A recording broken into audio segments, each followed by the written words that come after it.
अरे विधायक जी, मैं आपको टारगेट क्यों करूंगा? आपकी सरकार होती तो करता भी। मैं मजबूरों पे वैसे ही प्राण नहीं करता, वैसे दूसरे ही टारगेट कर रहे हैं और आपके साथ हम भी टारगेट हो रहे हैं। मैं आदरणीय अध्यक्ष महोदय, मुख्य अतिथि जी, आदरणीय बंटी भैया, आप मैं सबका अभिनंदन करता हूँ। आदरणीय मंच को प्रणाम, देखिए जी को प्रणाम, मेहूरी भाई जी को प्रणाम। आदरणीय अशोक भाई ने कहा, इस कार्यक्रम की शुरुआत में विधायक जी अशोक जी ने कहा कि मैं साइकिल चला रहा हूँ। ये बात आप व्यर्थ में बता रहे हैं।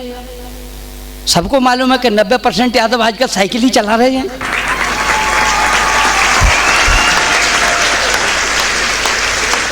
अरे ये हंसी की बात नहीं विधायक जी, हंसी की बात नहीं है। हंसी की बात तो ये है कि ये बात मेरे दिल को बड़ा खरोंच रही है। वो सब यादवों के साइकिल चलाने के बावजूद भी इटावा से लखनऊ नहीं पहुंच रही है।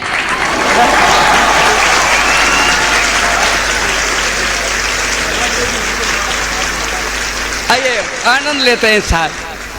वो योगिता जी, मैं आपने बहुत सारी बातें पूछी कि ऐसा मैं आपसे कुछ नहीं कह सकता। आप तो मेरी बेटी के बराबर हैं। तुम्हारी जगह तुम्हारी मम्मी होती ना, मैं बता देता। और वो साबिर साहब, आपने कहा जब से तेरे हुस्न को देखा, तुमने तो हुस्न को देखा, लेकिन हुस्न ने तुम में क्या देखा?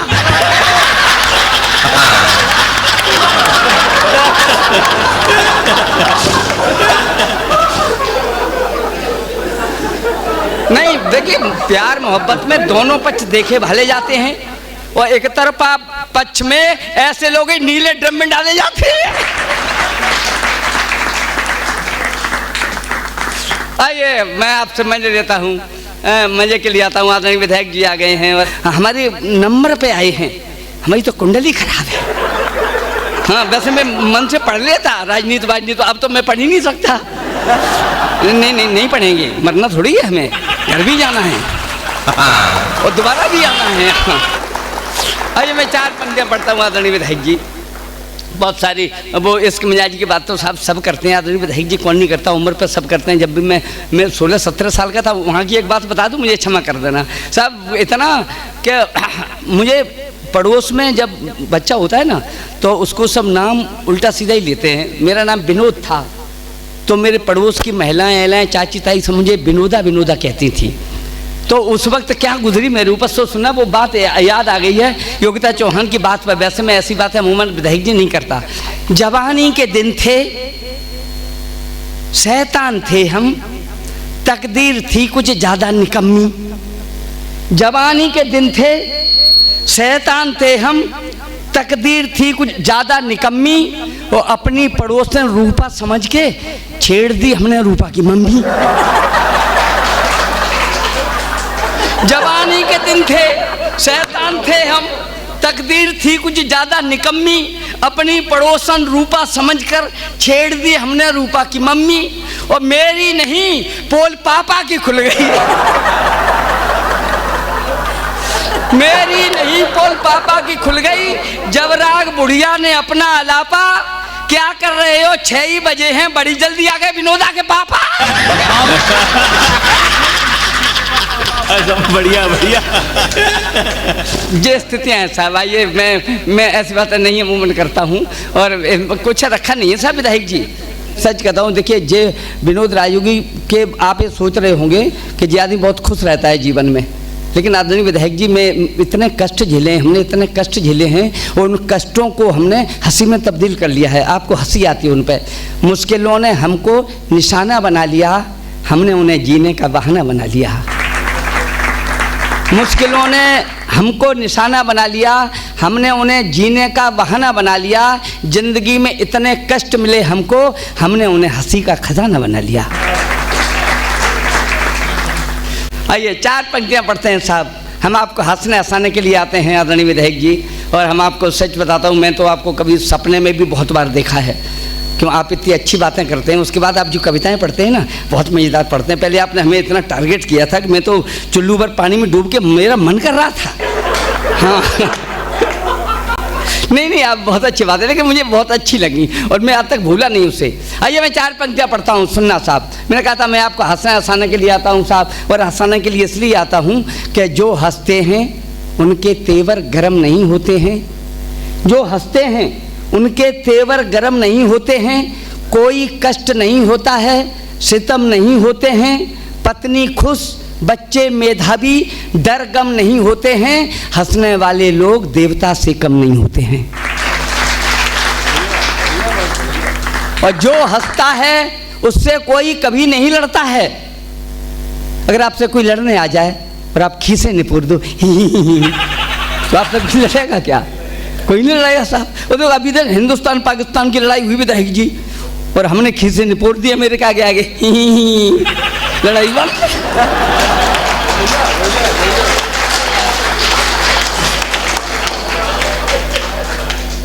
जो हंसता है उससे कोई कभी नहीं लड़ता है, हंसने वाला व्यक्ति कभी बीमार नहीं पड़ता है। इसलिए आपको हंसाता हूँ साहब। आइए मजे लीजिए मेरे साथ। अभी विधायक सुनने देखिए, मैं दिमाग से लिखता हूँ और मेरी कविता सुनने के लिए दिमाग थोड़ा सा लगाना पड़ेगा, थोड़ा सा तन्मयता से सुनना।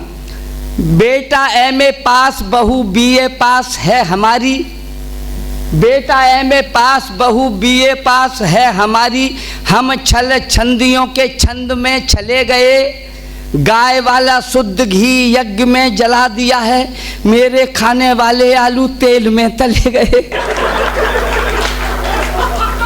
बेटा MA पास बहू BA पास है हमारी, हम छल छंदियों के छंद में चले गए, गाय वाला शुद्ध घी यज्ञ में जला दिया है, मेरे खाने वाले आलू तेल में तले गए, क्वार के कनागतों में कक्का करें काँव काँव, 20 साल पहले जो आग में जले गए, चाची जी की पूरी रात करवा चौथ में कटी, चाचा सुबह 4 बजे स्वर्ग को चले गए।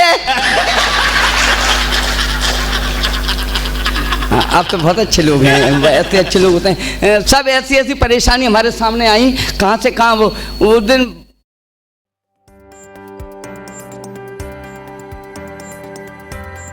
Your company's future success demands agile.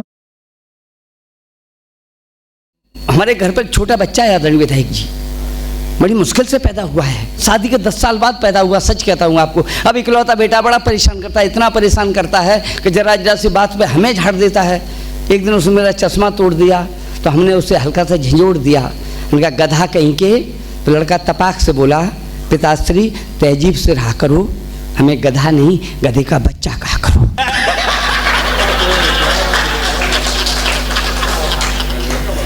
अच्छा, हम बड़े खुश हुए, हम नाराज नहीं हुए, हम पॉजिटिव रहते हैं। हम नाराज क्यों होते? हम नाराज नहीं हुए। हमने कहा हमारे बेटे ने कितना बड़ा सिला दिया, और हम तो बड़े आलसी थे, उसने हमें मेहनती बना दिया।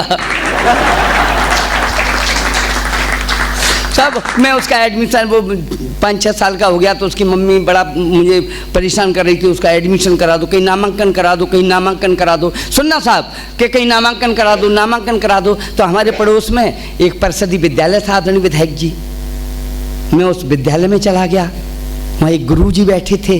हमने उनसे कहा, हमके गुरुजी हमें नामांकन कराना है। बोले देखो मैं पुराने समय का अध्यापक हूँ, मुझे अंग्रेजी आती नहीं है। मैंने कहा सर मुझे एडमिशन कराना है। बोले ऐसे बोलो ना हिंदी में।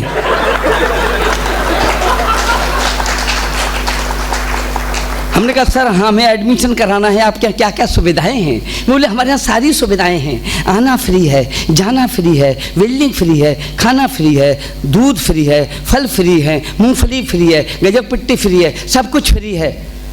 विधायक जी हमारी समझ में एक बात आई, हमने कि सर आपके यहाँ आना फ्री है, जाना फ्री है, बिल्डिंग फ्री है, खाना फ्री है, वस्ता फ्री है, किताबें फ्री हैं, दूध फ्री है, मूंगफली फ्री है, गजक पट्टी फ्री है, तो एक पेंसिल और दे देते, पेंसिल। बोले यहाँ पढ़ाई लिखाई का कोई काम नहीं है। बोले यहाँ पढ़ाई लिखाई का कोई काम नहीं है। मैं लौट के अपने घर आया, मैंने पत्नी से कहा, पत्नी ने हमसे पूछा नामांकन कराए? हमने कहा मैडम हम जहाँ गए थे वहाँ आना फ्री, जाना फ्री, बिल्डिंग फ्री, खाना फ्री, किताबें फ्री, वस्ता फ्री, दूध फ्री, फल फ्री, मूंगफली फ्री, गजक पट्टी फ्री, लेकिन पढ़ाई नहीं होती थी। उसने अपना माथा पकड़ा और बोली, हे भगवान, तुम पता नहीं किस मुहूर्त में ढले गए, हमने तो तुम्हें स्कूल में भेजा था, तुम अनाथालय में चले गए। सब ये स्थितियां हैं स्कूल की। वो एक दिन तो फिर हमने उसी स्कूल में एडमिशन उसका करा दिया। उसके बाद 5 सितंबर को आंखों में क्रोध तमतमाए 2 शिक्षक हमारे घर पर आए। बोले, विनोद राजयोगी, हमें नहीं पता था आपकी सभ्यता इतनी लचर होगी। आपका जो लड़का है, जैसे हम पढ़ाते हैं, उसकी धूर्तता बताते हैं, वह लड़का है या हत्यारा है। उसने शिक्षक दिवस पर ही शिक्षक को फेंक कर पत्थर मारा है। हमने लड़के को पास बुलाया, उसे डांटा, एक मारा चांटा। मैंने कहा, अबे सभ्यता के दुश्मन, गुंडों के प्रणेता, तूने शिक्षक दिवस पर ही शिक्षक को मारा, किसी दूसरे दिन मार लेता। हमने कहा, तूने शिक्षक दिवस पर ही शिक्षक को मारा, किसी दूसरे दिन मार लेता। तो उस बच्चे का जवाब सुना साहब, वो बोला कि पिताश्री, मैं दूसरे दिन क्यों मार लेता? अगर इन्हें शिक्षक दिवस इतना ही प्यारा था तो इन्होंने हमें बाल दिवस पर क्यों मारा था? सब उसकी शैतानियों से विधायक जी परेशान है ना। वो अब तो 10-12 साल का हो गया, लेकिन आज भी चम्मच से दूध पीता है। अदरणीय अशोक भाई, चम्मच से दूध आज भी पीता है। उसकी मम्मी रोज सिखाती है, चम्मच छोड़ दे, गिलास से पी, लेकिन नहीं मानता। एक दिन उसकी मम्मी हमसे बोली कि ये मेरे कहने से तो मानेगा नहीं, इनके गुरुजी के पास जाओ। बच्चे गुरुजी की बात मान लेते हैं कि अगर वो बता देंगे कि चम्मच मत पियो तो चम्मच नहीं पियेंगे। तो मुझे स्कूल के टाइम में तो टाइम नहीं मिला, तो एक शाम मैं उनसे मिलने उनके दर पर पहुंचा, प्राइमरी के अध्यापक के। जब मैं घर पर पहुंचा, हमने देखा उनकी पत्नी दूध में चीनी मिला रही थी, लिए हाथ में चम्मच उनको बड़े प्यार से पिला रही थी। लिए हाथ में चम्मच उनको बड़े प्यार से पिला रही थी। हमने पूछा, क्यों जी मैडम, अच्छे भले दिखाते हैं, आप इन्हें क्यों दूध पिलाती, क्या खुद नहीं पी पाते हैं? वे बोली, जी कुछ मत पूछो, अभी चबाते होठ जाएंगे, अगर हाथ से नहीं पिलाऊं तो धरती पे लौट जाएंगे। अगर हाथ से नहीं पिलाऊं तो धरती पे लौट जाएंगे। संगत का प्रभाव पड़ा है, भाव विवेकी खो गए हैं। बच्चों को ये पढ़ा कर बिल्कुल बच्चे हो गए हैं। बचकानेपन का बुढ़े पर रंग अनोखा चढ़ा दिया है। ये कुछ नहीं पढ़ा पाए, बच्चों ने इनको पढ़ा दिया है। तो साहब एक दिन तो डायरी लेके आ गया विधायक जी, मेरे पास डायरी लेके आ गया। बोले, पिताश्री मैंने कविता लिखी है। मैंने कहा, अरे तूने कविता भी लिखना सीख गया? बोले, हमने कविता लिखी है। अब मैं एक इंटर कॉलेज का प्रिंसिपल रहा, उसका चाचा एक लेक्चरर रहा, उसकी मम्मी प्राध्यापिका, और वो हमें कविता अब उसने मैं सुनाई, सुनिएगा आप भी सुनिएगा। मैंने कहा, सुनाओ बेटे। उसने कहा, गर्मियों की छुट्टियों में गणेश जी शंकर जी के साथ हिंदुस्तान का दौरा करने आए। माला पहना ले बाबा, पहनाओ पहनाओ पहनाओ पहनाओ पहनाओ। अच्छा अच्छा, ठीक ठीक ठीक ठीक ठीक। उसने कविता सुनाई। सर बहन जी आप सुनना कि गर्मियों की छुट्टियों में गणेश जी शंकर जी के साथ हिंदुस्तान का दौरा करने आए और यह देखकर घबराए कि ये किसान सबके मुंह पर कालिक पोत रहा है। भीषण गर्मी में 2 जानवरों का हल जोत रहा है। गर्मी की वजह से दुनिया दहलाई है, बेचारे जानवरों की 1 फीट जीभ बाहर निकल आई है। गणेश जी ने पूछा, पिताश्री मानवता इस कदर नष्ट है, हमें यह बताओ इन जानवरों को इतना क्यों कष्ट है? तो शंभु बोले, हे मेरे प्रिय पुत्र गणेश, यह इनके कर्मों का भोग है, यह इनके पिछले जन्म का योग है। इन्होंने तमाम भविष्य अंधकार में धकेले हैं, ये दूसरे की जिंदगी से खेले हैं। इन्होंने 2 पैसे का काम नहीं किया, हराम का वेतन लिया। इन पर तरस मत खाओ, इनके अपराध व्यापक हैं। ये पिछले जन्म के इंटर कॉलेज के अध्यापक हैं। इन पर तरस मत खाओ, इनके अपराध व्यापक हैं। ये पिछले जन्म के इंटर कॉलेज के अध्यापक हैं और जिसके हाथ में हल है वह इनका प्रिंसिपल है।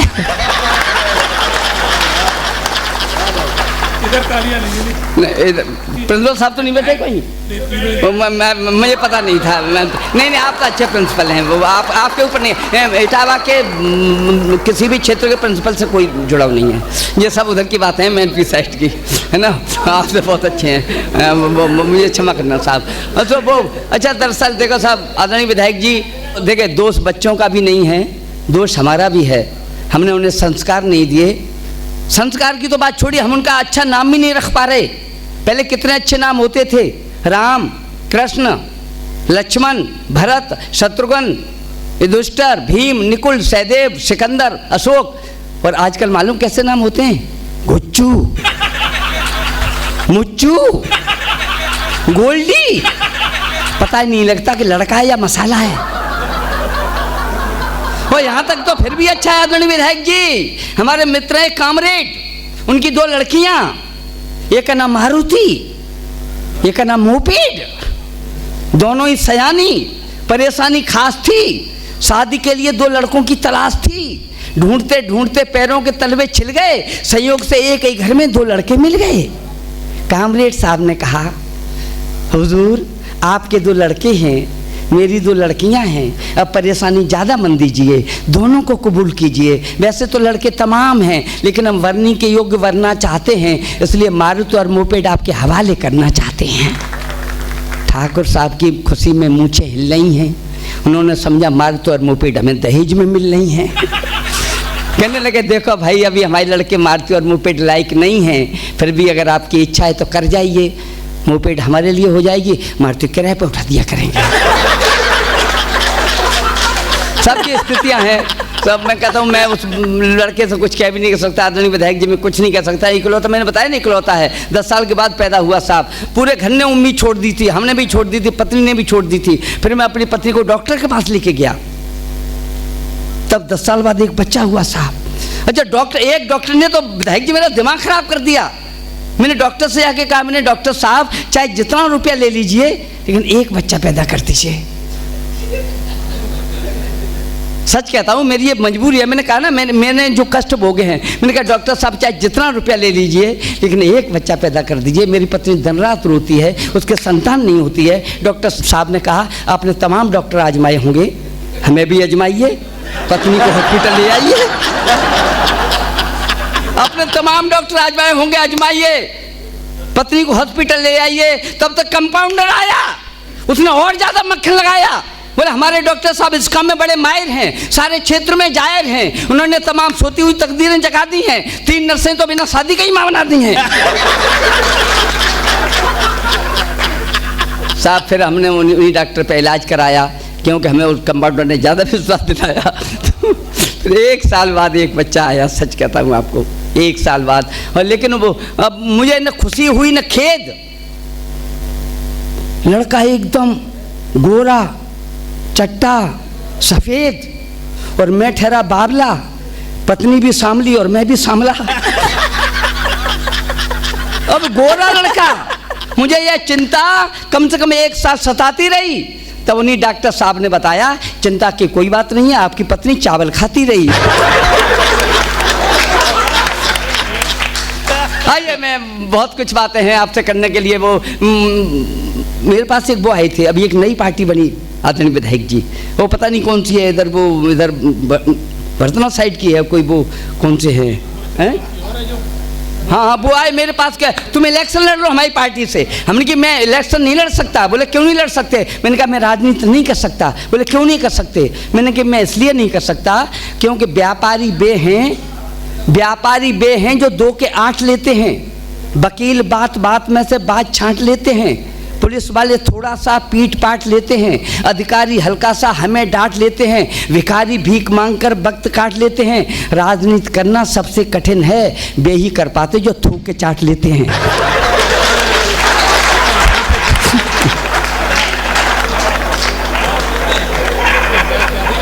एक बार तो चल गया, अब दोबारा फिर